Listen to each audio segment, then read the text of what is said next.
Welcome, Jasmine Gonzalez, IFBB Bikini Olympian, placed third at the Olympia in 2024, and Arnold Queen, placing sixth at the 2025 Arnold. How are you? Girl, I'm freaking good. I'm excited to be talking to you. You know I love you and your energy. You're so electric. So Mm. this is gonna be a thrill to be on here with you. Oh my god, I'm gonna be pitting in this tank top if you keep saying things like that. Well, welcome. Thank you so much for coming. I'm so excited. I have been like completely frenzied all day, just bursting with energy for this. So let's get into, first of all, I have my outline. First of all, where can we find you?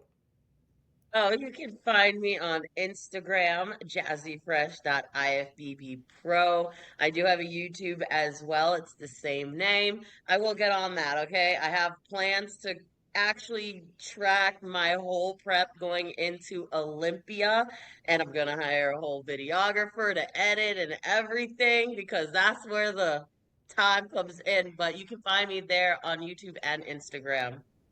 Oh my god. Okay, well, I will be finding you. I'm thinking you could put a GoPro on your dog's head because I imagine that your dog follows you around everywhere anyway, and you're working out at the apartment gym. So it seems like one-stop shop. 100%. You know, that's a good idea. Okay, next on my list, my praises. Okay, Jazzy. I am absolutely obsessed with your stage presence and your sportsmanship. You just look so excited to be there the whole time. When you switch positions with people on stage, no matter if you're being like moved to the outside, moving in, you're always smiling, beaming at the other competitors on stage. Have you always had such great sportsmanship, or where does the desire to always be kind wherever you go come from? Well, it stems from the fact that, life is so much bigger than the things that we are doing. I feel so fortunate to be able to have the opportunity to just even get on stage, let alone like I share this with like almost everyone and it helps put it into his perspective. It's like I served in the military, so obviously I know what real world life is like beyond the United States, different places, different cultures. So it's like I have the basic privilege of being a woman who has rights to do anything in this country. Now, let's add on, I have the right to go to the gym, the privilege to go to the gym, the privilege and right to step on stage in a sparkly bikini and be adored and admired versus, stoned or like the other side of it kind of thing. And so I literally sit in gratitude for the fact that I have all those basic rights and privileges to just even do what I do. That getting on stage, while yes, my goal is to win, to get top placings, to be in the mix, if it doesn't happen, it's not the end of the world for me. I know that I have that opportunity to improve from there. It's not the end all be all. So whenever something doesn't go my way, instead of like wallowing in despair, I immediately start to think, what was wrong that I did or what was not in check that caused me to not be in the top spot. I start to automatically go into reflection mode and like now what do I need to do to be able to earn my place up at the top spots kind of thing. And I just feel like regardless if it's my time or not, somebody else is going to have their moment. And I refuse to dampen somebody else's shine and moment on stage when they are winning with my upsetness with the face or anything like that. Like, it's just not in me to be upset over things like this because there's so much more stuff to be upset about. And then also, I want to always contribute goodness to other people's moments and lives so that when they can look back, they see that everyone on stage was either, cheering for them or happy for their success too, because there's going to come a point when it's going to be my time in that top winning spot. And I would hope that the people around me are just happy and elated for my success as well. Yeah, I absolutely love that. And you're so right that even if it doesn't take attention away from them when they're obviously doing great, it does draw the attention away from them if you are having a sour face or something like that on stage. And yeah, everyone's going to have their win. So why not celebrate with them? And it could be you next. And you've proven that. You went from 16th at the Olympia in 2021 to third. Well, yeah, see? I was shook. I was loving it. Sanity, Okay. girl. Okay. Well, yeah, if I had been on that stage, I would have been jumping up and down. And who cares if my glutes and stuff would start jiggling at that point? So worth it. Okay. I'm already there. Okay. Thank you so much for that. I think that's great insight. And okay, next questions. This one is kind of big, so you can choose where to go from here. Here's the first question. Recapping your Arnold experience and what was your goal going into the Olympia and the Arnold? Did applications happen before or after the Olympia in 2024? And yeah, how did that influence your goals? So I'll start with like the Olympia. So obviously my goal going into like the Olympia was to just make it to finals, which is obviously top 10 because obviously I had top 10 in my first Olympia, then to go to the second Olympia and kind of like be completely out of the mix.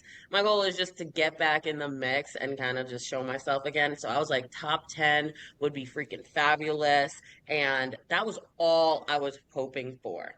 So then obviously with getting third, completely exceeding my expectations. I did not originally have the Arnold as a projected show to do in 2025. But that all changed once I got third place at the Olympia. I'm like, well, shit, now I gotta do it. There's no point in just being like, let me walk away with this third and not see, what's up, especially like with feedback that I got from the Olympia with what I need to improve on. I was like, I know I can make some improvements between now and the Arnold and see what's up before I go to the Olympia the next year because I'm automatically qualified by getting third place for the Olympia this year. So I was like, you know what? It'll be good to get up against the women that, I competed with at the show and see like how my improvements fare or like where things need to go. So going into the Arnold, what our goal was from the Olympia was to add on more density to my glutes because my hamstrings tend to get a little more over conditioned just because my body fat, drops a little faster there than, of course, the hips and the glute area. So adding a little more density would just allow for like the skin to look tighter around the glutes as I condition down. So that was what a goal was. We exceeded that goal. We got the glute density for sure. However, what we didn't nail was just the conditioning. Of course, I got six due to looking a little bit harder than the other competitors and just a lot more conditioned in the upper body more than anything. And of course, when I do lean down, like most women, the upper body does tend to condition a little bit faster. But also, the way that I was training leading into, the Arnold, I was still training in progressive overload for my lower body and like maintenance for upper body, but still mentally trying to push, even though I didn't need to really push. So I felt like that just added maybe a little more oomph to my upper body than was needed. Okay, because they already told me, I have to like relax my upper body in my posing because it's very easy for me to look very, dense and big up there and just striated and hard. I have a gnarly ass vein that you can see 10 miles away, even when I'm like off season. So it's like I got to contain that stuff. So, what we recognize going into this show is the peaking just needs to be a little bit nailed a bit better, just for the fact that we have new muscle on my body and we need to know how to fill that out. Now we understand that I need to fill out just a little bit more, or there were other variables at play. So for a very long time, like my show that I won to qualify for the Olympia, and even my shows prior to that, I have endometriosis, so my body naturally fluctuates a lot with water, like upwards of like 8 pounds. So I started taking like Epsom salt baths every time I had to do check-ins, either the night before or the morning of, because I would drop anywhere between 6 to 8 pounds. So that's like 6 to 8 pounds of water that I'm not going to keep checking with. So I was just taking baths. Led into Olympia, I'm taking my bath the night before Olympia to drop 7 pounds, kind of thing. So we used the same method going into the Arnold, but what we found is that when I did my final bath Friday night, I completely dried out. We did not need that. So, coach tells me to eat, drink some water, good to go, wake up. I still needed to fill out. But at this point, it's like all the water in my skin was already sucked dry, that it just made the thinner skin up my upper body look a lot thinner and harder, more conditioned, vascular. but we're not going to go and load a bunch of water and food to try to fill out. So it's like, we got to jive with that. And by the time that I got to like prejudging, my metabolism was probably rocking and rolling because the bitch was harder than rocks on stage. Do you understand how it feels to have a body like that? And like, I didn't have the same body in Olympia. Like, from Olympia to Arnold, I increased 6 pounds on my stage weight and I was still too lean and hard. You know what I'm saying? So it Your was a glutes good like became a national three-ish. monument. I was like, excuse me?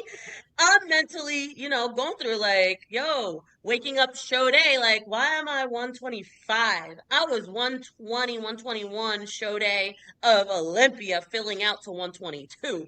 And so by the time that I finished filling out, I'm like 128 pounds. I'm like, this is a whole sick. I'm like, trying not to freak out about it because I'm like, I know I look lean and conditioned, but like, this is crazy. There's no, so I essentially put on, of course, 3-ish maybe pounds of muscle, I would say, just overall. And you know where that went?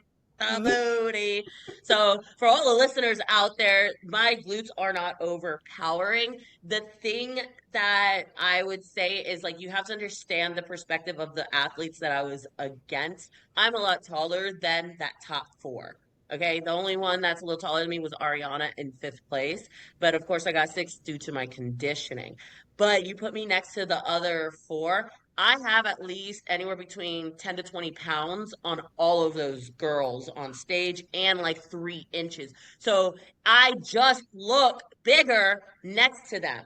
Okay, that's why. But I got the feedback. My glutes were not overpowering. It was just my upper body conditioning was just a lot. Like, you could literally, before I even walked out, I took some screenshots and I put it on my feedback post where I like just go to swivel into the dip and my shoulder goes like, and you can see the striations in my shoulder. I was like, I didn't even have a chance.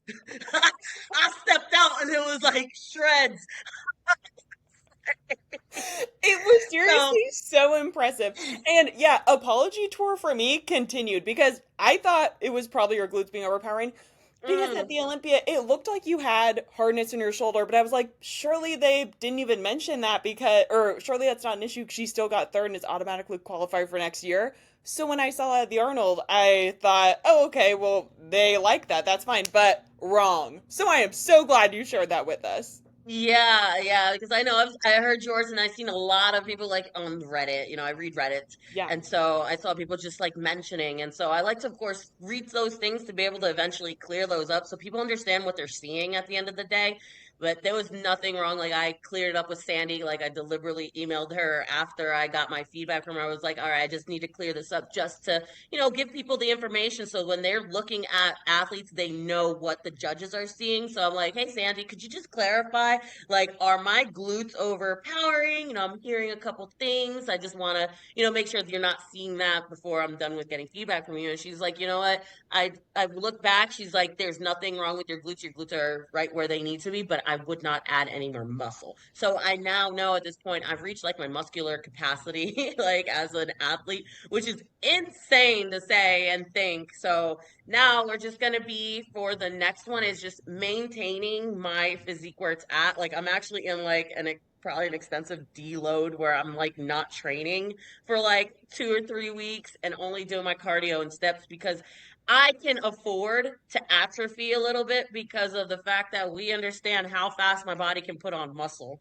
It's nothing. Yeah. I had 8 weeks between my end of Olympia prep to the start of my Arnold prep. But let's not forget, like, 4 weeks was reversing to get to like 2,000 calories, the weekly cheat meal, and low cardio.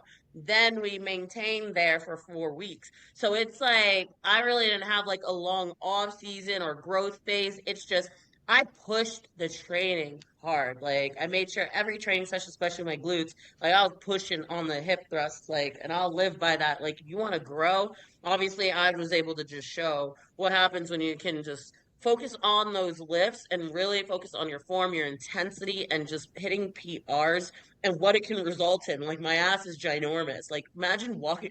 I'm telling you, the feeling of so when we went from prejudging to finals, we tried to, fill out a little bit more, and we certainly did. I felt like maybe it was a little bit too much for my personal liking because I'm not used to stepping on stage at 130. Okay. Yeah. So I'm like, felt like big booty Judy. I literally told my coach, I'm like, yo, I feel like my ass is just disconnected from my body and hanging there and just moving because the way it moved differently from the pace of my legs, I would take a step and I swear my ass was delayed in the way it was. Your And ass it was was on a a Zoom crazy call. feeling. You were giving Kim K champagne bottle breakdown Bro, moment. bro, insane. Like, okay. So what is wow, okay, love all this. So what did you do to fill out in between prejudging and finals? How do you do that and still keep your waist tight? And make sure those cobblestone street shoulders don't get any harder. So drank more water. So I had probably from the end of prejudging the finals, I probably had like 32 ounces of water plus just some more fats to slow down the digestion of the carbohydrates so I don't burn through that. So I had like maybe like 15 grams of fat plus, about 25 to 40 grams of carbs from between prejudging and finals, and that's what helped fill me out. Of course, the water, the carbs, and the fats and salt. It's just good combination of that. But yeah, that's what we Okay. did. Wow. Hmm. Yeah. I mean, I know you were on a different stage at finals too, but your physique looked even better at it was incredible. Um, Yeah. okay, yeah, let's definitely talk about trained intensity. That's what I have next. But I also wanted to know, since you brought up the endometriosis, that's a later question I had. So you had some, and correct me if I'm wrong, just from like my vantage point, you had some peaking issues because of your endometriosis in the past, which led to some inconsistency in your look on stage. Like even you'd get on stage, and I think I remember you saying a few years ago, you filled up with water as you were on stage, like things like Hmm. that. So how have you been able to get that under control for the past like 2 years? Because at the end of 2 years. 2023, correct, you competed at Atlantic Coast, your first show with Cash, and since then you've had absolutely no issues. So what's the tea? Yeah.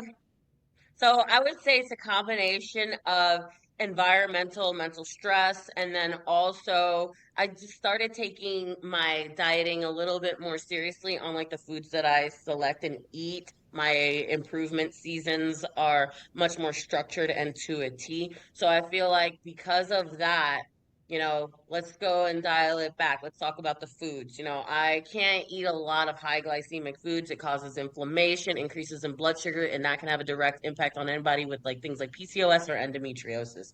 So that helped alleviate some things there. Then taking certain supplements like chaseberry and taurine. Chaseberry has been a saving grace for me specifically in just balancing out certain hormones to prevent a lot of the pain, the bloating, and water retention that I would deal with. And then beyond that, the environmental mental stress, it's of course, different relationships that I was dealing with, different environments that I was dealing with, and then unhealed traumas. I just feel like once I finally like processed a lot of things and just let go and was at peace with myself, choosing peace, my body isn't under a lot of stress anymore. So all of that combined, I feel just helped, let my body be at peace and respond the way that it needed to. But also the reverses. So I was notorious for being the person who gained like 20 pounds in like the first 3, 4 days post show. And then I would just kind of like hold that all my prep. And like that would be like only 8 to 10 weeks of an improvement season in my early years of competing. And then I get right back in prep, and in 6 weeks, I'll drop 20 pounds. And that's not the healthiest thing to do back to back over and over kind of thing. So that itself, but yeah, it's just a combination of stress, food selection, and then just supplementation that I find that works for me to manage these things is what at the end of the day I feel like just got everything on point. But it was just really focusing on the health because of course in my past, um I'm not going to get on here to dog any coaches or anything either, but I'm just going to speak to experience. I didn't have as much of an importance, especially with the coach that I was with for a few years that got me my pro card and, the first few years of my competitive career. And then the next, I just felt like I wasn't being heard on the mental side when I would deliberately be like, hey, I'm not being the athlete I need to. I'm cheating on my diet. Instead of telling me to pull out, it's like kind of like just keep going, which is fine. The coach had so much belief in me and wanted to push me to continue to go, which I appreciate. But there came a point where I'm like, I'm saying like I'm cheating on my diet. I should not be competing and putting myself through this whirlwind of just not being able to succeed. So I feel like it was a combination of all those things is what really held me back. And then I got to the point where I took the time off to heal mentally, physically, and then get back into the game with a refreshed perspective on how to be, the professional athlete that I want to be, making sure I do my reverse on point, making sure that all the variables are together and I'm paying attention to everything and not leaving any stone left unturned at the end of the day. That's incredible. Yeah, you are such a testament to resilience with everything you just stated and the past traumas you're talking about healing since you have been able to be such a public facing figure in the past, like, at least 5 years. That shows a lot of resilience too, because trauma builds up over the course of your life. Did you start going to therapy, or like how did you work through? So I initially went to a couple therapy sessions, but more so I just did a lot of personal development reading and then getting in touch with God more. So those things really helped me more than anything. Like I've done therapy in the past, so I've had a lot of the tools. Like I did intensive therapy in the past, like when I was in the military and getting out. So I've had a lot of the tools and understanding of certain things, but I just didn't have the opportunity to put things to practice because I constantly distracted myself with competing, with work, with the things going on in life without actually like addressing, the issues at hand. There's only so much that distractions can do for you till your problems rear its nasty head and it's like, hey, we're still here. Like you try to distract us, but we're here. Yes. you know? Oh my God, that's amazing. Yeah, because it's affecting you, and then eventually it will bleed into the other people that are close to you in your life. It's Mhm. for every, so at the very least, maybe doing it for the people that you love. Not that it should be about that. I'm just saying. That's just to add. Oh, Do it for you, 100%. obviously. Oh my God, amazing. Okay, thank you so much for sharing that. So, let's go back to training intensity. So you said training intensity is something that changed. You had like a net 4 weeks that you built 3 pounds of solid muscle that went straight to your glutes and maybe a quarter of it to your shoulders. Um, did you have a suspicion? I have training intensity as point number 5, and then I have 4 sub questions, but I'll just mention one of them.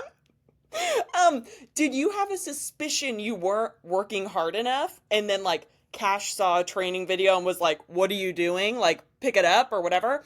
Or how did you realize, and then what did you change? So what changed for me is like when I first ever started working with Cash, he doesn't beat around the bush. He's like, no more of that weak ass training that I've been seeing you do kind of thing. I'm like, hey, I'm training hard. Yeah, not hard enough. And that was it. It was like not, he didn't even have to see like anything me starting with him. It's just as soon as you tell me some shit, I execute.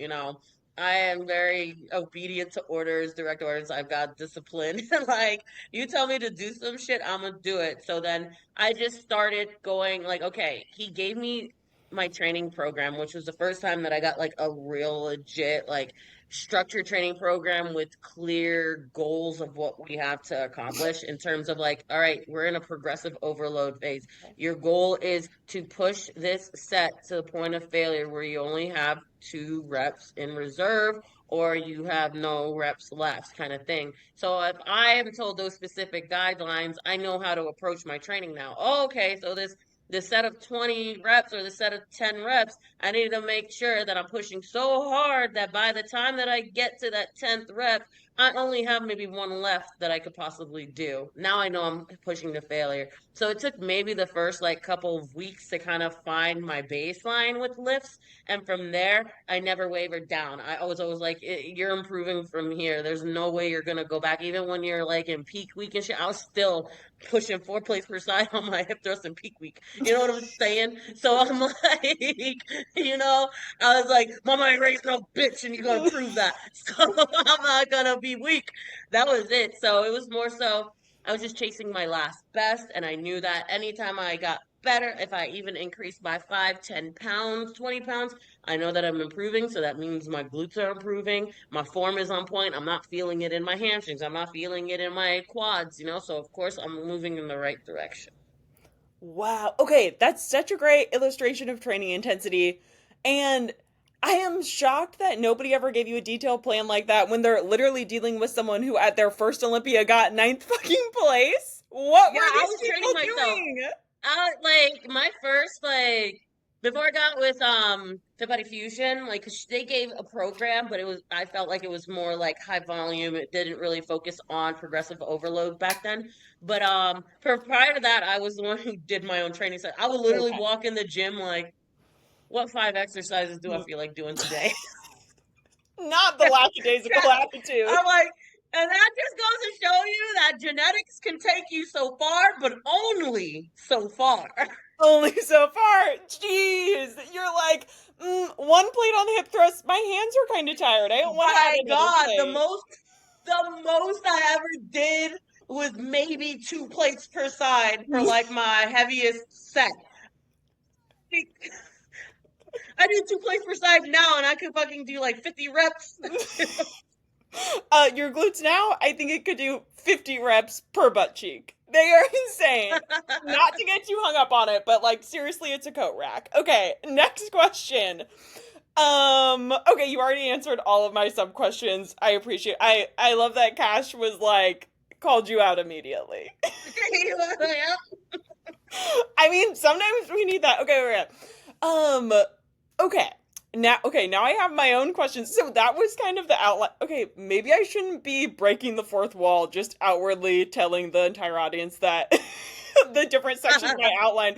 But okay, that was my outline based off of what you told me you wanted to talk about, slash what I would have been asking about anyway.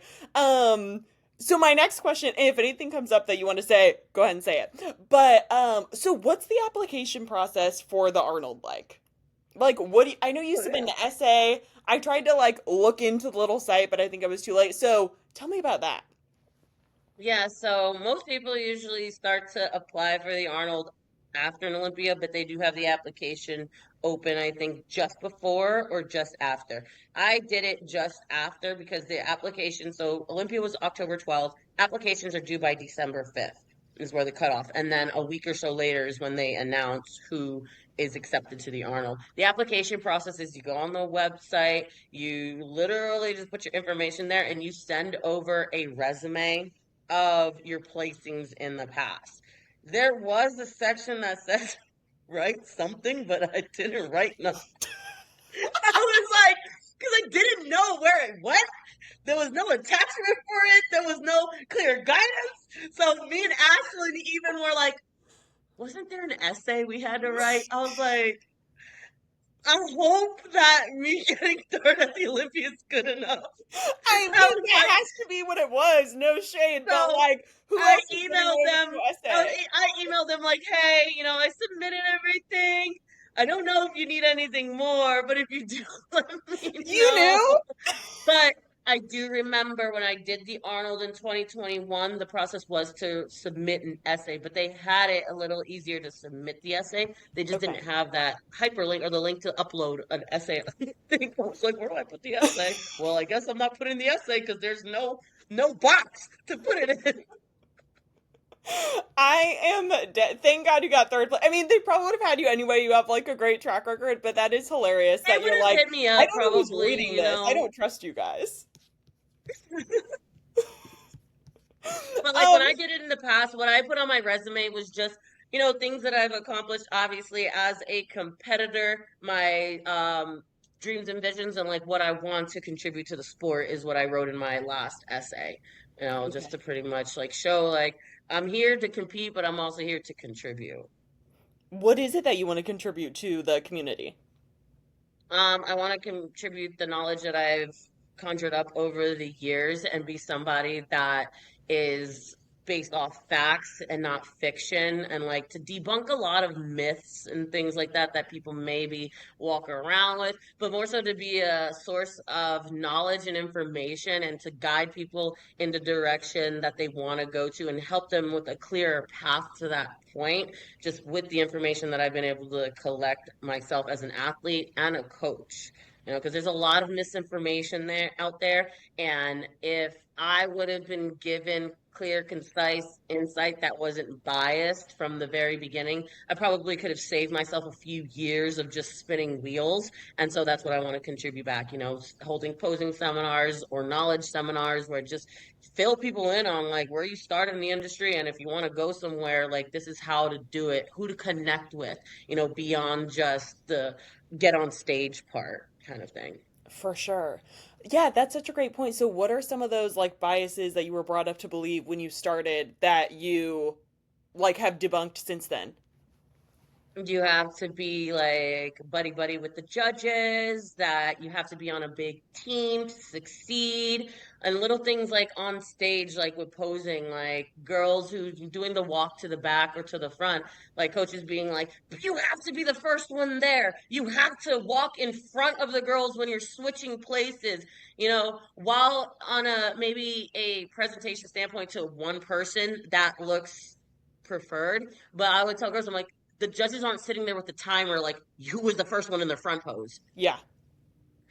Walk to the front, you did your back walk. They say face the front and walk towards the judges. Don't start fucking running to be the first one in line because you could trip, you could shake your legs, you could look crazy. You know what I'm saying? Yeah. I'd rather you be the last one there, walking with elegance and grace and confidence, hitting your front pose, and you were the last one to sit in their front pose. The judges are not sitting there timing who is the first one to get in their front pose of the line. That's the winner. No, those are like little myths and those kinds of things that I want to be able to let girls know, like, while over time you can speed up your walk and maybe be the first one there to power pose, hit your front pose, and stand for another 5 seconds while everybody else is still moving, great. If that's what your goal is, do that over time, but it's not necessary. Yeah, and if you're that good, they aren't going to overlook you. No, that's so those are the types of things that, because I got a lot of girls who stress on those little things, and I'm like, that is the least of your worries. Like, Let's get the like, physique under control. We don't need to finick around too much with what shade of teal you're going to wear. Um exactly. All those little things. oh my god. Okay, well another thing now that you mentioned that, boob jobs. I also browse Reddit and I see that a lot of people are like, do you have to have a boob job to do it? So, what's your take? Me too. Yeah, you don't need it. You know what I'm saying? Like, I don't have stuff your suit top. Make sure you got maybe a molded cup top or some type of top that can push the girls up, and just stuff it so it looks like you have something, but it's not necessary. You even have Lauralie who doesn't have, breast implants. There was a long time where people used to push their clients to do it, but I think we're kind of getting away from those days.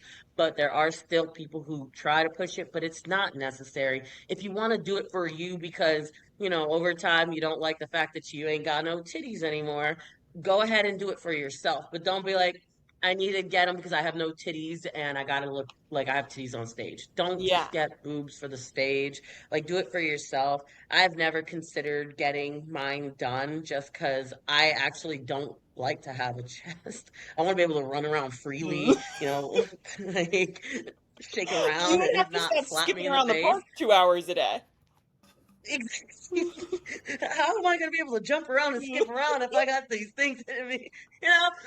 They're beautiful on women, but like, I just wouldn't prefer them. And so if you're like that in a sense where like you've never thought of ever doing it, and it only ever planted a seed in your head because of competing, take a moment and really think about why you're going to do what you're going to do, because that's a life altering, changing thing. You want to make sure that if you are going to do it, that you're going to a reputable place, because I know way too many girls who get them done have to do revisions because they're too stubborn to take the time off to recover because you're so meathead and you want to be in the gym. that you go and rush your recovery, and then you go start doing movements that, make them laterally displace and do the most, they don't drop. And there's so many things to consider when you are doing that. So make sure you're doing it for the right reason and just know that it is not necessary. And if you need help stuffing your top, one day I'll maybe make a video to do Yes. that. Yes.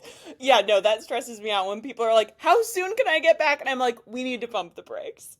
I'm so glad that I've always had like a crazy high self-confidence in my boobs. I'm like, my boobs are perfect. Luckily, I will never have Yeah, to deal me with too. it. And my I'm like, mom I would ain't got always be shit, but like, my mom was always like, "You have the biggest boobs in the family." And I'm like, that doesn't seem much. Okay. Okay. Okay, suit question. Will you ever bring back the green suit? Not the one you wore last time, but a green. I am listen, obsessed. You look like a serpent. I know. So like I was literally just looking at suit colors because I was thinking of doing like, a mint or like something in the greener but then I was like I haven't worn the green in a long time. And I didn't wear them with toxic, so I know toxic suits are just so beautiful and that they would make. So I might have them make me a green suit just to have, just in case, I'll wear it. And, coach thinks it looks good because the blue is finally, it's a statement. It definitely pops and it definitely got me a look. So I was talking with my girl Jordan too, because I was sending colors and she's like, maybe not this one, it's too light. I was like, you know what? Now that I keep looking, I don't know if I'm going to shift from blue. She's like, yeah, don't do it. Cash will whoop your ass. And I'm like, I don't know. I'll ask him. I'm going to get some swatches and I'll probably just have them make me the suit and just wear it in a check-in or something with the hair that I plan on doing and see what's up because I do love the way that the green looks on me. And there's a couple judges, Tarek, he loves the green on me. Every time he introduces me on a thing, he's like, Jazzy Gonzalez, 2017 Nationals is when she won her pro cut in a green bikini. I'm like, He is so I guess I dramatic. I gotta am bring it back. obsessed with him. It's so Um, funny. I love it. me too. Me too. Okay, that brings me hope. And yeah, the blue is stunning on you. I'm just obsessed with like the The cunty moody green. mermaid serpent vibe. So it brings me life. You're right. Okay. It looks good. It looks good. It would look so good with the hair that I want to do too, because I want to do, the boho braids, and it would just look so mermaidy on stage. Give us the Yeah, braids! Oh my god! Okay, are you gonna do the same I'm color definitely or are you gonna have like different color? for the braids. Yeah. Yeah, so I would have like, you see how like my hair has like light in it? I Mhm. would have like some of those light tones in the curls of that. Hell yeah. It would be Oh my so god. good. My heart is fluttering. I am so excited. I'm like, when's the next closest show? I think it's in China or something. I know. I was like, so I know that I was saying like I'm just gonna be doing Olympia and that's it. But we'll Okay. see how things go. I was seeing there's a Dominican Republic show like 3 weeks before the Olympia, 3 or 4 weeks, and I was like, I might just, have to pop out. You might have to make an appearance for the children. Okay. My dad lives out there. I'm like, Yes. so why not have my whole Dominican family, give them a show kind of thing? It would be cool. So I might consider it. You know what? Now I'm thinking about it. I'm gonna tell Cash. Shoot him a message. Oh my god. Okay, yeah, because you are also Dominican. So has any of your family ever come see you compete? Only my mom and like my family that's here, but yeah, my mom's side of the family, but my dad's side, like most of them are in Dominican Republic. There's a couple in New York, Jersey area, but like I'm not so close with them. So my Okay. mom and my brothers, my sisters have seen me compete though. Fabulous. Okay. So what is now I'm going off script. Okay, okay. I need to gather myself. So, you might pop out, heard it here first, you might pop out before the Olympia 3 weeks before go compete the Dominican Republic. What stops you from are you like keeping your eye on the prize, the Olympia, or like what stops you from, you know, dipping your toe in the water of the Pittsburgh Pro, which now has like a bunch of prize Too money in New far. York? It's Okay. way too far. It's like 9 weeks from now. And so, like, to continue in on a prep for me, it's just I've got a lot of travel coming up. Like, I'm going out to Germany for the FIBO event. Then I got to go to Mexico with the sponsor to start making some training content. So it's like, with all that, literally, that's April and May, like right before Pittsburgh. So I'm like, I am not going to be visiting Germany and not eating a schnitzel or some shit. You know, like, come on. You're not gonna hold off on a German schnitzel, legit schnitzel to go get one at Trader Joe's that's frozen. Obviously, you're gonna have the schnitzel. Listen, that's what I'm saying. But no, I made the decision literally right before, like a few weeks before the Arnold, because I was talking with Cash about it because we intended to do Pittsburgh. Of course, it's Pittsburgh Pro, but then also, of course, the large ass prize money, and it's just gonna be a heavy hitter show. Yeah. So why not go? But then I was like, man, even depending on like what feedback would have been, like at this point, like I do have to take that deload of training, and just recovery from stops and all those kinds of things. So it's like to continue another 8-10 weeks in that prep with still training, even though my feedback was like pretty much to kind of tone shit down, I would still be training at a maintenance or doing things to try to bring it in for Pittsburgh. And I was like, there's too many moving parts. I rather just like, no. That's a wise choice, Jasmine. We will be sad, but I will be excited to see these training videos. Where Okay. are you from, by the way? I'm from Missouri, but everyone in Missouri tells me I have an accent, and it's like, bitch, I just have a deep voice, and I always have. When I would talk to people on the phone when I was a kid, it would be telemarketers, and then they would be like, so they would call me sir, or like boys in my group Sir, would be like, "Are you a sorry. boy?" Um, yeah, being born in New York and having this Northeast, like, I'm always like, let me make sure I elevate my tone so I don't sound like Batman. Batman, that would be cunty. I'm all about that. Yeah, yeah, yeah. I've been all about gender bending from a young age. Okay. And now I live in Sacramento. To answer now, that's where I live. I love it. Um, Okay.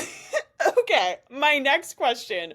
Um, once you, I'm all about my hands right now. Once you started bodybuilding and understood the pro league, did you put any limits on yourself, or when did you know, like, bitch, I got this. I am the girl other competitors should be worried about.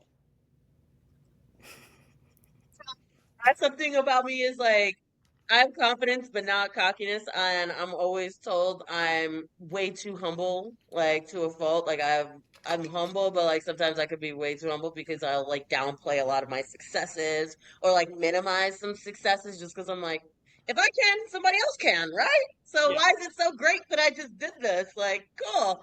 If I look back at my history, like, great. The only thing that separates me from the regular person is my work ethic and commitment and dedication. I'm like, you can improve work ethic, your commitment, dedication. So if I can do it, you can do it too. So I would minimize those things. So I would always just think that, if I know I'm good at something, once I know I'm good at something, nothing else matters. I don't give a fuck who you are, what you do. If I know I'm good at something and I can improve, I'll go full force knowing that I'm just going to keep competing with myself to get better, because if I compete with myself to get better, I'm obviously going to be able to compete against the other people who are doing the same thing. So I never felt like, oh, I'm just that girl, but I knew I was still the shit at the end of the day Yeah.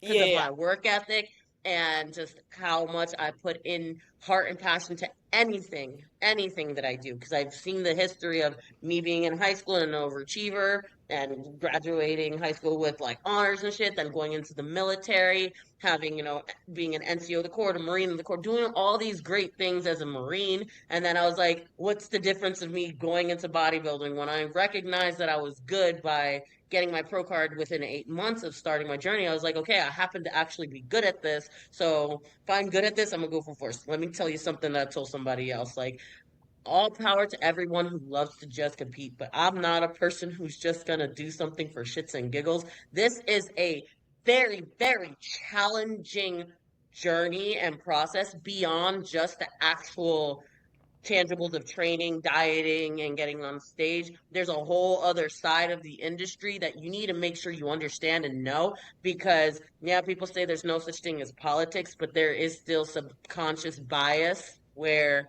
you will know that this athlete contributes so much to the industry versus this athlete might actually be a poison to the industry. They just bring a lot of toxicity. So when it comes to who wins or not, they're probably going to pick the person who brings positivity and light and contributes versus this person, especially if it's like neck and neck kind of thing. So those are things that all have to be considered in what you bring to this. And so much work in being a top professional athlete beyond what you actually do on stage. So if I was not good at the stage part, you sure should know that I would not be competing because it is a lot of self-inflicted torture, is what I say, in the process of competing. And then the networking and having to go out and do that's a lot of work. So, yeah, once I recognized that I was good at it, I was like, everything that I need to do that's part of the job, I'm going to maximize it, maximize my training, my efforts, and maximize my networking and just actually being a good person within the industry so that I can see myself elevating in places that I probably wouldn't have if I was just not doing it the most. Yeah, that totally makes sense. Because of course you have all the makings and anyone else could increase those abilities in themselves, but you also have the other part of it, which is like being a good person, a good role model for everyone.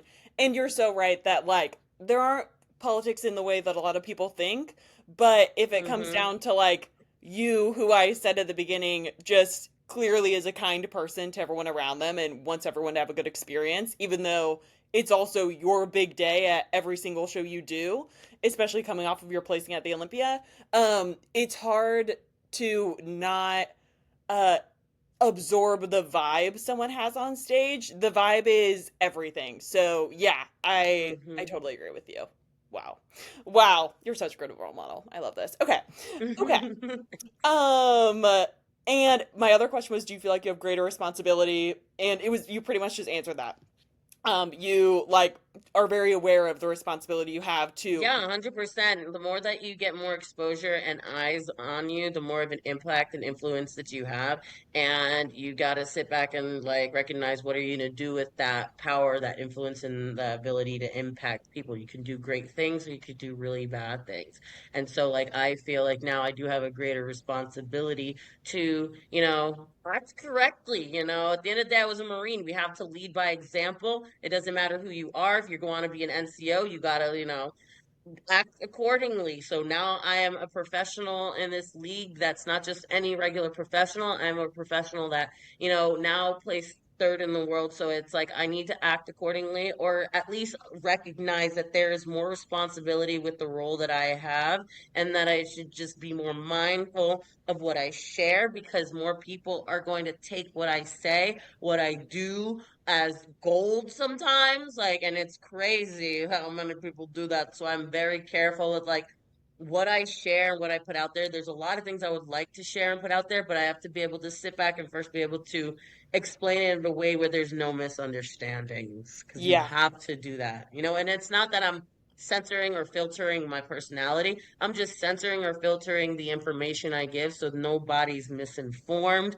or directed in a direction where it completely takes them off course because of one little thing I told or said. yeah. So, yeah. Yeah, like one easy thing with that is giving like exact numbers for your food or whatever it is, and then people take that as personal advice because they're like, I'm the same height. I'm the same like weight on, it just yeah, so that's very responsible. Yeah, I appreciate that you do that. And then were you surprised by your Arnold placing and how did you feel when you were put on the outside of the lineup? So I wasn't surprised once I realized who I was up against at the end of the day. Like soon as because I obviously didn't know what the lineup looked like till afterwards. So Mhm. again, like I said, when anything happens on stage, I don't feel anything other than what went wrong, So as soon as I was called out for first call-outs and I noticed I wasn't being moved to the center immediately, and then I was moved to the other side, so like that fifth or sixth position, is when I was like, okay, what went wrong? Like, what is it? And I kind of like got to glance to the side to see who like was more towards center. And so I was like, Okay, I just know I'm shredded. I know that already. My thing was conditioning being a little too hard. And so I even felt like maybe like that could be the reason why, at this point. So when I got to finally see pictures and stuff like that, I'm like, oh yeah, we hard. You gotta get this. I couldn't help but notice I was not moved to the center of the lineup. Look, thing is, even though I was on center, I was in sixth place. I was impressed. I was just happy. I was like, Yes. yo, I'm never gonna look like that again. Obviously, that's not what they want to see. I gotta tone it down. But hey, I'm happy I got all the fucking pictures and videos of that gnarly, freaky physique That was a because crazy holy look. shit. Never imagined that I would look like that. While most people would be upset, I was like, that's just crazy. I did that. I put in the work for it, and so it's nice to see, regardless that it wasn't awarded well, where I would hope. I'm like, man, I put in that work, and it's crazy that I was able to do that in just 2 months of an off season or time off. And so those are the things that I grab onto. I'm grateful for those little things. And so the first, like I said, the first thing after that is like, okay, what did we do wrong, or what was wrong with what I brought? And I recognized it right the fuck away. So at that point, once if the judges can give me one little thing that I need to improve on, even if it's like this small, I run with that. I run with that as that's why I didn't place. And if I want to place number one, there can't be any reason, any reason to give them to be like, no. I gave them a reason. And even if I got like dead last, I gave them a reason Yeah. to put me out of that winning spot. So if I give them a reason, then I shut up and I sit back like, okay, what the fuck do I need to fix so I could go fix it and come back and win. And that's Yes, it. I love that you don't get sensitive about stuff like that because you obviously like wouldn't last long in the sport if you did. And yeah, you of course like some people get in their head about like they're judging how I look. And it's like, well, it's a physique competition. Like you have to be able to take that kind of criticism so you can do better. So I love that. I love that that's your take. Um and when you saw, okay, I don't know if you look at the list before like shows are, when you're gonna compete at a show, if you look at the list. But when Lauralie and Maureen dropped out, like Lauralie dropped out first, and then Maureen like discreetly dropped out, like her name just was off the website and stuff. What went through your head? Were you like, well, I want to go up against? I mean, I'm sure you want to go up against both of them, but yeah, what goes through your head when you see that? So when I saw them on the list, what I think really at the end of the day is like, heck yeah, those are the women that I need to work to beat. So I need to be compared to them. I need to see how close to the mark I am to being comparable to even stand right next to them, to be considered maybe winning over them or even getting second. If I know that I can get as close as possible to them, then that just means I'm on the right track. So I never feel fear of competition. I invite the competition. I want the competition to show up. I want the best of the best to show up because if I'm able to get compared to the best and win against the best and be now the best, then I know I did what I needed to do. So when they dropped out, it was kind of like a damn, bro. Like the people to beat, like, for Olympia aren't here but it's okay, because anybody can come out the gate and freaking kill it, just like I did at the Olympia. So I never count anybody out, For sure. ever, ever, because you never know what somebody's capable of bringing, just like I showed up to the Olympia kind of thing. Showed up and So, showed out. yeah. Is okay, yeah, I am totally with you. I love that that's your opinion on it. Because that's a winner's mindset, obviously. And then is yeah, okay, so speaking of never knowing who's gonna show up in what way, are there any athletes that you're looking at like, oh, this could be the next me, for lack of a better word? Mm, I think what I would say the next come upper would be like Lexus Redmond. I'm not sure if you've been watching her. Yeah, I'm Cash obsessed with also Lexus coaches her. Redmond. She has a freaking insane physique, insane proportions. So I'm eager to see her come out the gate this year because she took some time off and she put on the muscle she needed to. So I feel like she's somebody that people are sleeping on right now that people need to wake up and see is coming. Okay. Yeah. I I feel even told Cash because he'll show me her check-ins. I'm like, God damn. you. Um, Not cash inciting infighting. and we share each other's all stuff, all of us. He shares me to them to me. Like it's great, like look, we getting some heavy hitters out there. I'm like, fuck yeah, let's Yes. go.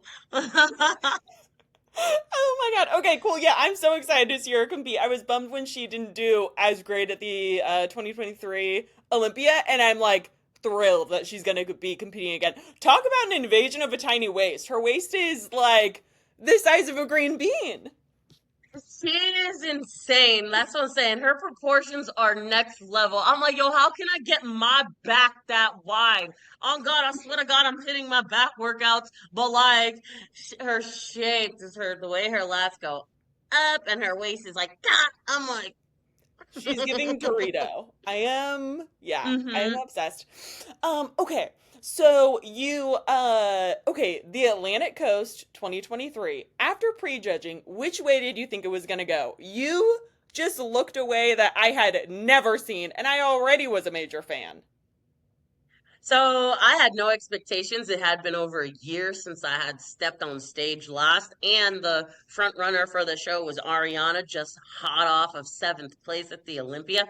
So again, strategy. I understand little things. I understand perspectives and all this stuff. I'm a realist. Like, yeah, I'm bringing in the best that I ever. Did I think I was going to win the show? I said I had a high chance of what I was bringing. However, the judges haven't seen me in over a year. They are thinking about who's on this list that we just saw. We just saw Ariana at the Olympia, so they're front run in her mind. And it's exactly what I was told post show is like, we did not expect to see that. We did not expect to see you coming with that. And I was like, great, that's good. I had the feeling that that was going to be the reaction, and it's exactly what I thought. So, not that I counted myself out for the win, it's just I'm realistic and understanding of, you know, trajectories and things like that. And Ariana was, in everybody's minds fresh. Wow, this girl's first Olympia. She got seventh.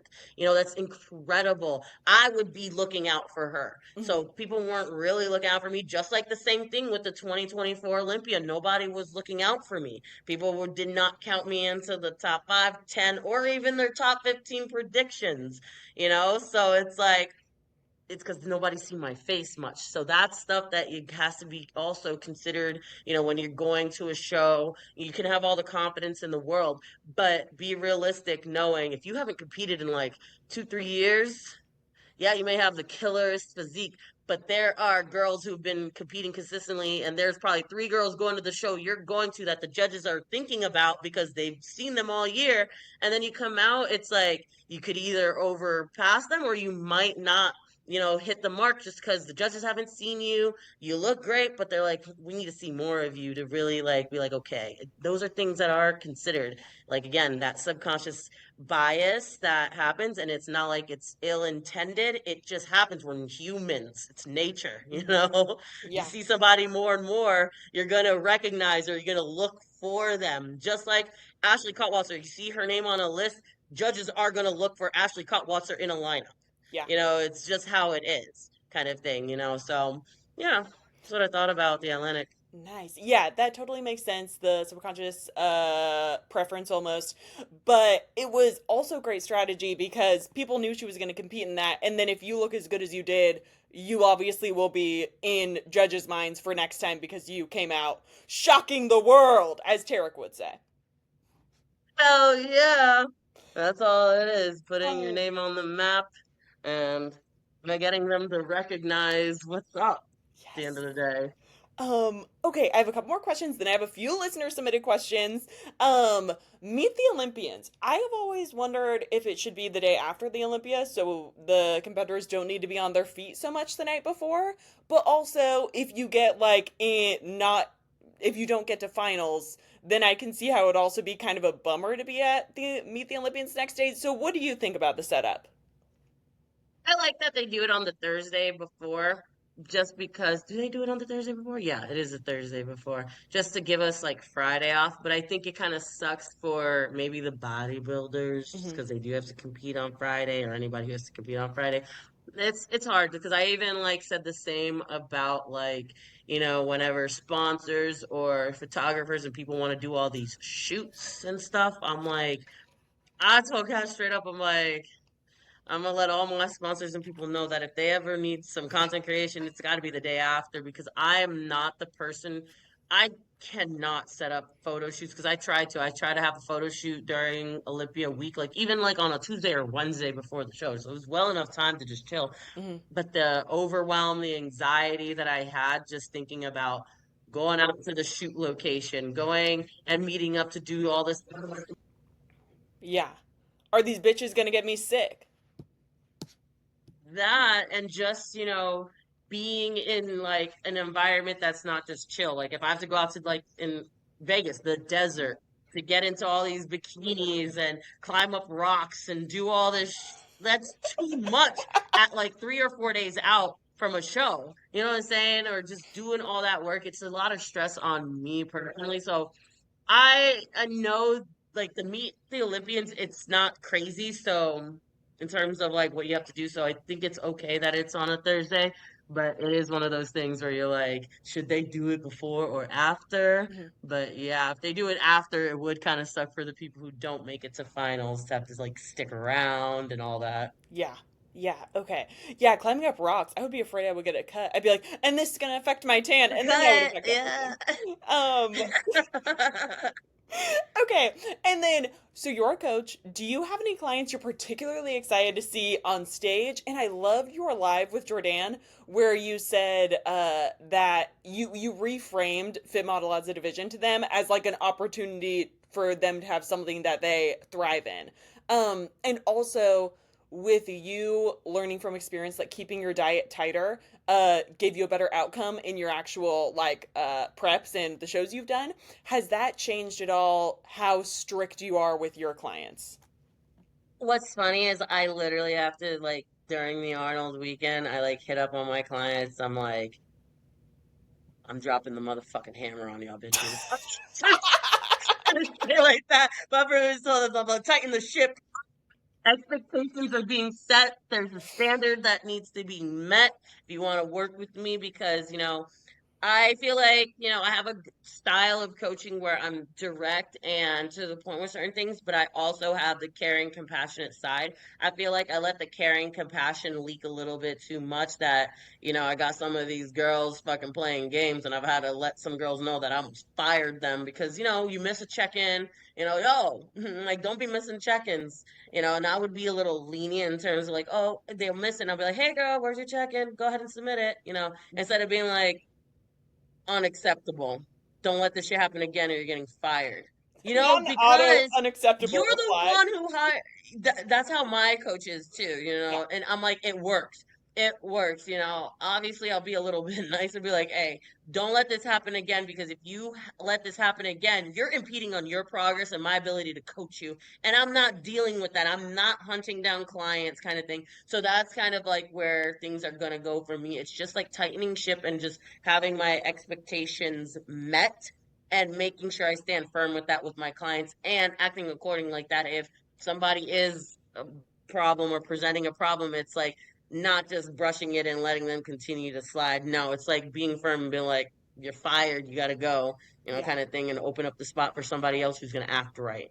I want girls who want to act right. I don't care if you're a professional, if you're a brand new competitor, as long as you have the desire to work hard and be on point with your shit. And yes, you need guidance sometimes and stuff like that. You need some information. That's fine. As long as you're willing to learn and actually apply what you're learning, we're driving. But if you're going to be somebody who thinks you got to get your hand held with me, it's not it. I'm not the coach for you. Go find somebody else who will hold your hand in the beginning of your journey. And then when you graduate from needing your hand held and you want to work with me, you can work with me. But you need to be self motivated and driven. If you tell me you got a goal, you better be working towards your goals. I'm not the one who's supposed to make your goals be accomplished. You make that happen. I'm here to guide you and give you the tools and resources and the eyes to get you towards your goal a lot sooner or just on the path towards your goal. But you're the one who makes your goals come, your dreams and goals come true. That's not Yeah. me, it's you. Yeah, that I have like personal training clients and stuff at the gym, and I so them I give them more leeway, but just in general, if someone hires me, I don't love having to explain what a macro is. So I totally get not wanting to handhold people in the beginning of their journey. Like go off, enjoy the beginning of your journey, but yeah, I Not me, I'm totally get sorry. it. Google's a great friend. I used them too, and that's something like, yeah. Okay, fabulous. Okay, we have an and any athlete you're excited to get on stage this year? Yes, I have her name is Chantel Lee Cuevas. I don't know if you follow her. She's one of my Like girls find out. that's getting, she's just in her little reverse now. We did a cut for a bit to get her in a good starting point. Now we're reversing a bit.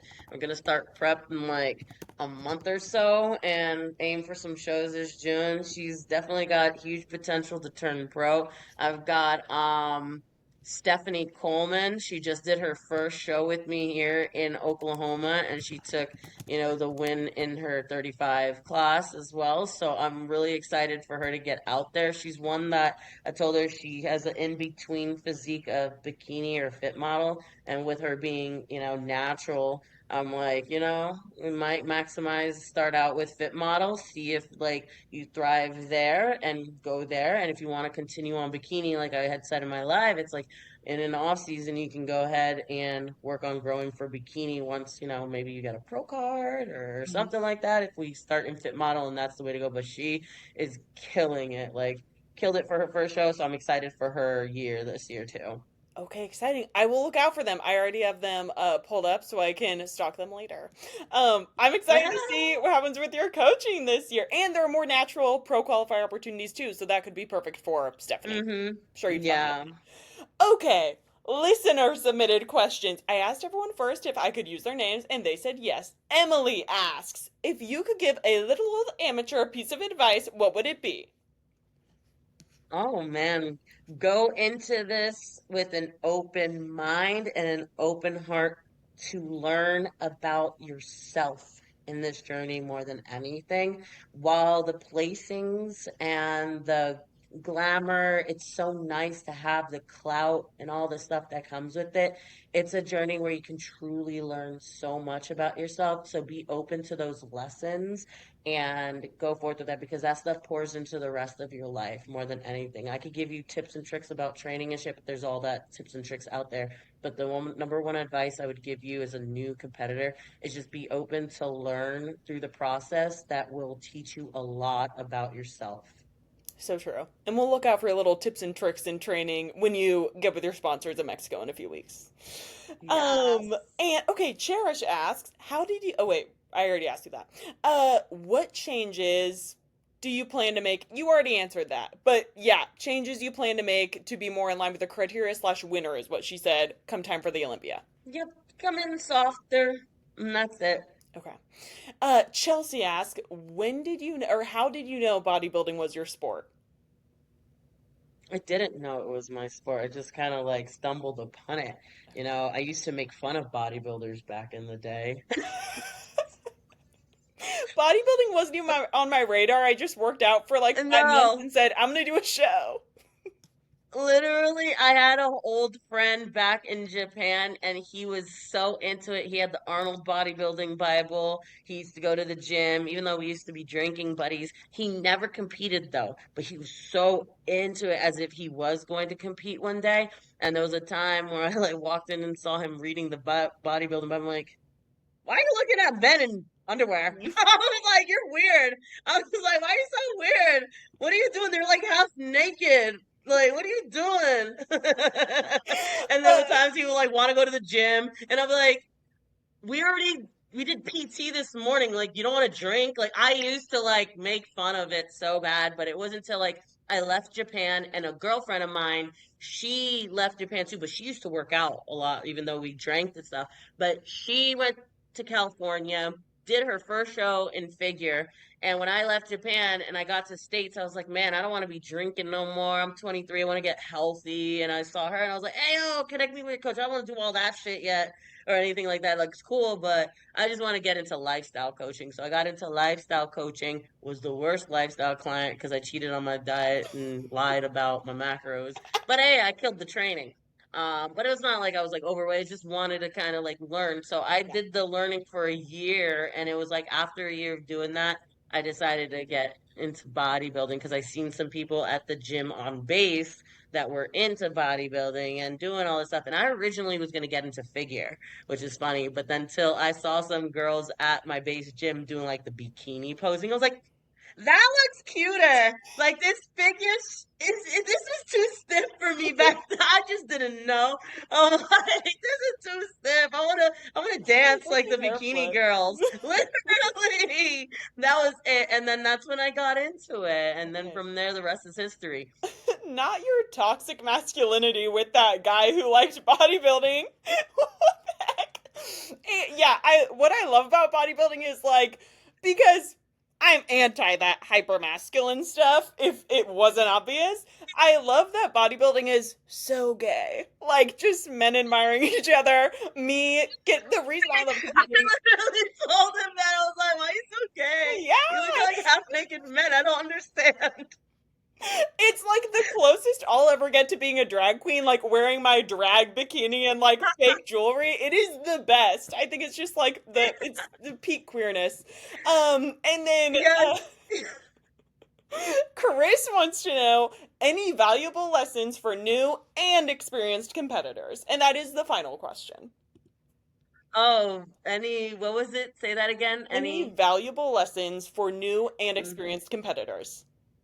Stay true to yourself. This is very easy to change who you are. I've actually gotten that question in the past, like if placing third at the Olympia was going to cause me to tone down my personality, to kind of like quiet and mute myself a bit. And hell no, it's not. And it's because like I said, just stay true to yourself, stick to your guns. The only things you should improve are maybe some minor character things that can make you a better person, but never change who you are just because of what you're pursuing and doing. It's very easy to get involved with the wrong people. It's very easy to go down a dark and negative path in this industry. Surround yourself by empowering and influential people that are positive so that you can see yourself elevate where you want to go and not get stuck with, a lot of toxicity that can come from this. Awesome. What fabulous advice to end off on. And as we stated earlier, we can find Jasmine at jazzyfresh.ifbbpro on Instagram and YouTube. Do you have any parting thoughts? Yeah, guys, I just want to say thank you for following my journey all these years. It really touches me. Like every message that I get, I actually like screenshot and save in a folder that like are, nice long messages because I like to go and read those back like when I'm in like the grueling weeks of competing to be like, I don't do this for me, but I'm also doing it for my people. Yes, the affirmation I, note folder. Yes, I love you guys. Like all of that stuff, it means so much. And I also want to let you guys know that I'm not too big to give you guys the time of day to talk. It is means a lot when you guys are, flabbergasted that I reach back out to you. I'm just a regular girl at the end of the day. I just so happen to be really good at this bodybuilding thing, but I'm just a regular normal person at home in my pajamas chilling too. I'm just a normal girl from New York. That's it, you know what I'm saying? But all love to you guys. Your support means everything, and I'm gonna keep it going. Keep this Yes, shit and going. that's what we so desire for you. You reaching all of your goals. And I'm so grateful that you've come on today. This has been so thrilling for me. I had my paranoia that you wouldn't show up, like the classic no one's gonna show up to my birthday party, and then you did, and I was like, wow. So you have made my day by being here. And thank you so much. And thank you everyone for watching. Bye. I Bye, I never know guys. how to end these. Bye.